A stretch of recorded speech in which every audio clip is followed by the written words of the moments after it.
Hello everyone, how are you. आज के class में हम लोग डिस्कस करेंगे force between two parallel currents, the ampere.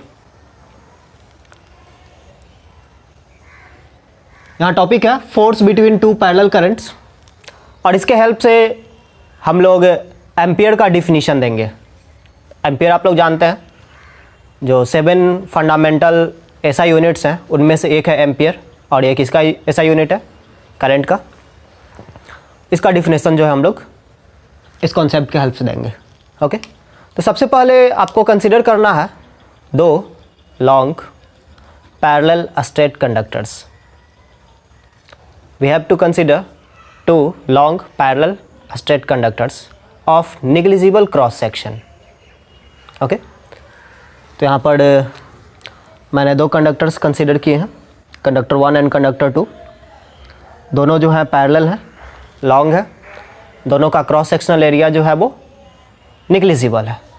Okay, दोनों जो है सपोज दोनों के बीच जो सेपरेशन है वो d है। दोनों कंडक्टर्स y एक्सिस के पैरेलल है और करंट जो है वो y एक्सिस के अलॉन्ग है दोनों में। फर्स्ट कंडक्टर में सपोज करंट I1 है और सेकंड कंडक्टर में करंट सपोज I2 है। अब देखिए, ये स्ट्रेट कंडक्टर है, इसके कारण जो मैग्नेटिक फील्ड लाइंस होंगे वो इस कंडक्टर के परपेंडिकुलर प्लेन में, ये कंडक्टर है इसके परपेंडिकुलर प्लेन में सर्कुलर लूप्स होंगे, राइट। इस तरीके से ये डायरेक्शन मैंने Maxwell right hand thumb rule के अकॉर्डिंग लिखा है। देखिए, थंब को करंट के डायरेक्शन में रखते हैं, इधर current into the magnetic field into the plane और इधर magnetic field out of plane.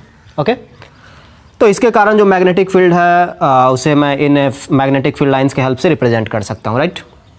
अब कंडक्टर 2 के प्लेस पर, कंडक्टर 2 के पोजीशन पर कंडक्टर 1 के कारण जो मैग्नेटिक फील्ड है वो किस डायरेक्शन में है, आउट ऑफ प्लेन और इनटू द प्लेन। जवाब है इनटू द प्लेन, राइट।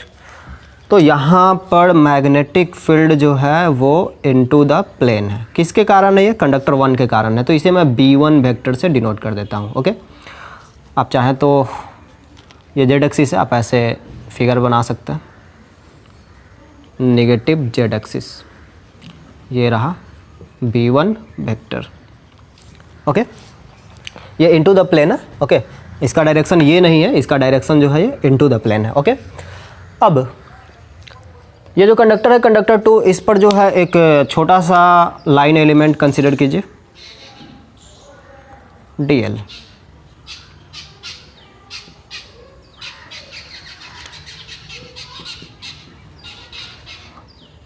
मैंने एक छोटा सा लाइन एलिमेंट DL कंसीडर किया।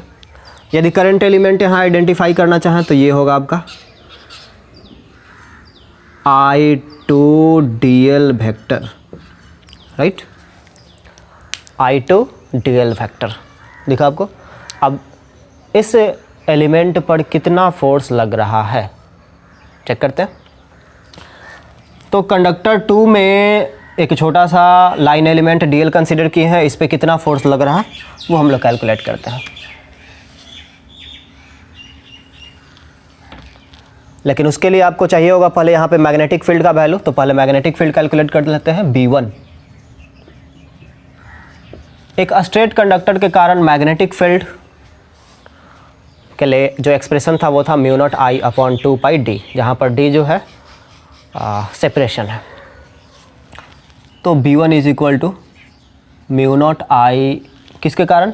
कंडक्टर 1 के कारण। कंडक्टर 1 में कितना करंट है? I1। μ0I/2π सेपरेशन कितना है? d है। और डायरेक्शन जो है इनटू द प्लेन है, यानी निगेटिव जेड एक्सिस है। निगेटिव जेड एक्सिस यानी -k। ओके, अब देखिए फोर्स कितना लग रहा है इस एलिमेंट पर। तो फोर्स जो है उसके लिए आपने पढ़ा हुआ इक्वेशन dF21, ये क्या लिखा? dF21 यानी force on conductor 2 due to conductor 1, F21 force on conductor 2 due to conductor 1, conductor 2 पर 1 के कारण लगने वाला फोर्स। ओके, ये होगा IDL vector cross B vector, पढ़े हुए हैं आप लोग। Magnetic force on A current carrying conductor is IDL vector cross B vector, right. चलिए देखिए, तो इसमें IDL क्या है, I2DL vector, I2DL vector cross B vector. यहाँ पे मैग्नेटिक फील्ड किसके कारण, कंडक्टर 1 के कारण क्या है, B1 वेक्टर। इसका मैग्नीट्यूड हो गया I2DL और B1 का मैग्नीट्यूड है mu naught I1 upon 2πD, okay. और देखिए, तो इस करंट एलिमेंट वेक्टर को B1 वेक्टर की ओर रोटेट कीजिए, या फिर सिंप्लिसिटी के लिए जो है हम लोग ये जो कोऑर्डिनेट सिस्टम लिए हैं उसी के अकॉर्डिंग बढ़ते हैं। देखिए, तो I2DL वेक्टर y एक्सिस के अलॉन्ग है, तो इसका डायरेक्शन है j cap cross B1 vector, इसका डायरेक्शन है इनटू द प्लेन यानी माइनस k कैप। तो माइनस साइन को जो मैं है यहाँ आगे रख लेता हूँ, ओके। और ये रहा k cap, okay. B1 vector का डायरेक्शन था माइनस k कैप, जिसमें से माइनस को मैंने सबसे आगे रख लिया और उसके बाद यहाँ cross k cap. j vector cross j cap cross k cap क्या मिलेगा आपको, I कैप।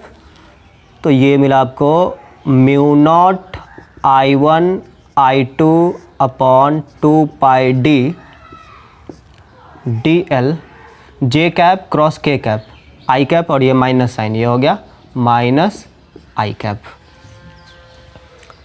तो इस करंट एलिमेंट पे या इस कंडक्टर पे फोर्स नेगेटिव एक्स एक्सिस के अलॉन्ग लग रहा है। ये रहा फोर्स का डायरेक्शन।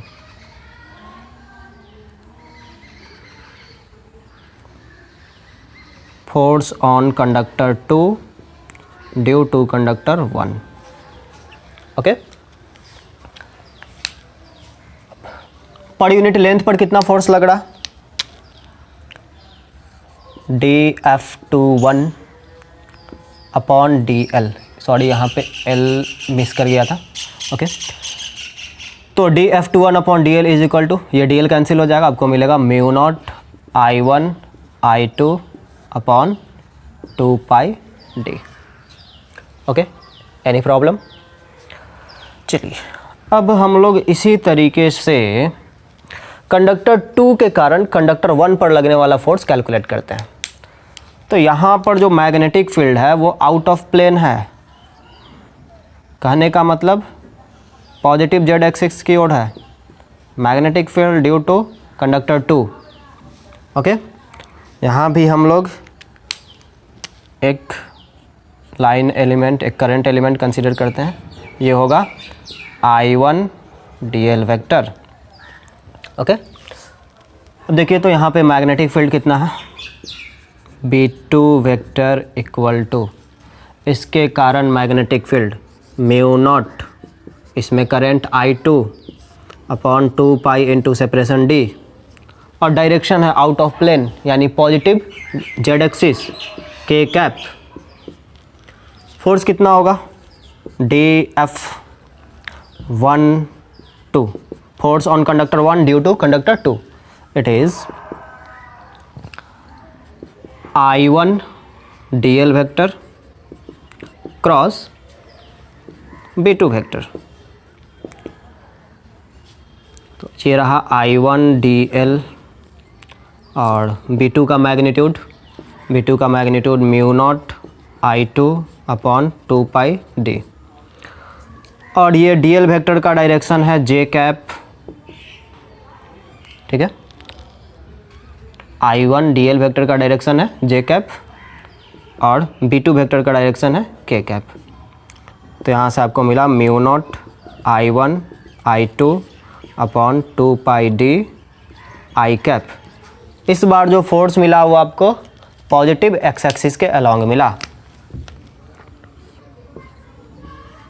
dF12 वेक्टर क्या दिख रहा है आपको, कंडक्टर 1 के कारण कंडक्टर 1 के कारण कंडक्टर 2 पर जो फोर्स लगा वो कंडक्टर 2 को खींच रहा है कंडक्टर 1 की ओर।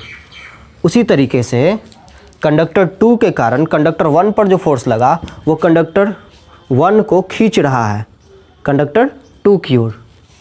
इसका मतलब ये जो फोर्सेस हैं ये अट्रैक्टिव नेचर के हैं।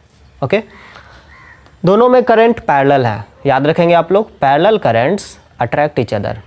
और ये एक्सरसाइज मैं आपके लिए छोड़ता हूँ, anti parallel currents repel each other.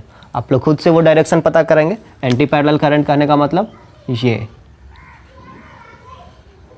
Okay, एक कंडक्टर में करंट पॉजिटिव वाई एक्सिस के अलॉन्ग है, दूसरे में करंट नेगेटिव वाई एक्सिस के अलॉन्ग है। ओके, तो यहाँ पर करंट जो है एक दूसरे को रिपेल करेंगे। ये जो है एक्सरसाइज मैं आपके लिए छोड़ता हूँ, ये डायरेक्शन आप लोग खुद से डिटरमाइन करेंगे। ओके, यहाँ भी फोर्स पर यूनिट लेंथ हम लोग कैलकुलेट कर लेते हैं। dF12 अपॉन dl, यहाँ भी आपको मिलेगा mu naught I1 I2 upon 2 पाई d। क्या दिखा आपको? दोनों इक्वल है और डायरेक्शन अपोजिट है। एक है पॉजिटिव एक्स एक्सिस के अलॉन्ग और एक है नेगेटिव एक्स एक्सिस के अलॉन्ग, राइट। तो आप कह सकते हैं force on conductor 2 due to 1 is equal and opposite of force on conductor 1 due to conductor 2। Okay, clear है कि ये जो है कंसिस्टेंट है किसके साथ? Newton's third law of motion के साथ। ओके, अब हम लोग आते हैं फोर्स पर यूनिट लेंथ पर, dF अपॉन dl पर।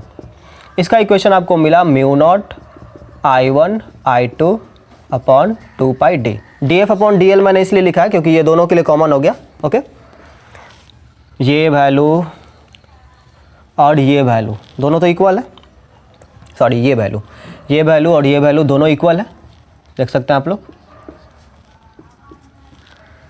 तो इसे मैंने dF अपॉन dl लिख लिया। ओके, एक काम कीजिए, यहाँ मैग्नेटिक फोर्स दिखा दीजिए dFB। अब देखिए, तो यदि I1 और I2 दोनों 1 एम्पियर हो और D का वैल्यू 1 मीटर हो, तब फोर्स पर यूनिट लेंथ कितना होगा? म्यू नॉट का value 4 pi into 10 to the power -7। I1 और I2 दोनों का वैल्यू 1 इंटू 1 और 2 पाई इंटू D का वैल्यू 1। क्या मिला आपको? 2 इंटू 10 टू द पावर। ये जो रिजल्ट मिला, यही रिजल्ट जो है एम्पियर को डिफाइन करता है।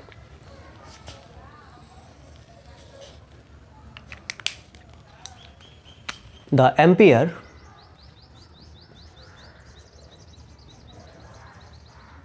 is that value of a steady current which when maintained in too long a straight parallel conductors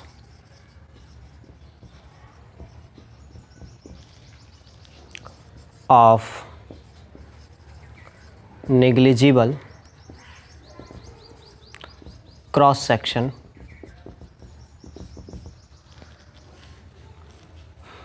and placed 1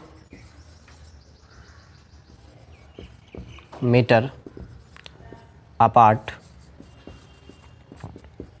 would experience a magnetic force of 2 into 10 to the power -7 Newton per meter of length. Okay, तो इस तरीके से जो है आपको ampere का definition मिलता है। ठीक है, तो ये था आज का टॉपिक। आज के क्लास में इतना ही। Thank you.